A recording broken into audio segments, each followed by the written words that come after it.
শান্তি চাইলাম, কারণ পৃথিবী জুড়ে যেভাবে অশান্তি হচ্ছে, সবাই যেন আমরা ভালো থাকি, সুখে থাকি এবং সুস্থ থাকি। বড় মা খুব জাগ্রত একটা মা।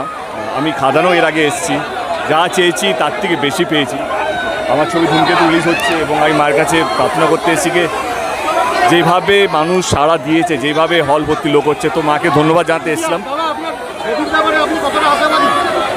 আমার মনে হয় কি পুরো বাংলা জুড়ে যেভাবে একটা সেলিব্রেশন হচ্ছে দেব শুভশ্রী জুটিকে নিয়ে, ধূমকেতু ছবিটাকে নিয়ে, তো আমি ঠাকুরের কাছে এটাই বলবো, মাকে এটাই বলবো কি ধন্যবাদ এতটা ভালোবাসা, এতটা আশীর্বাদ দেওয়ার জন্য, তাই তো? নতুন জুটি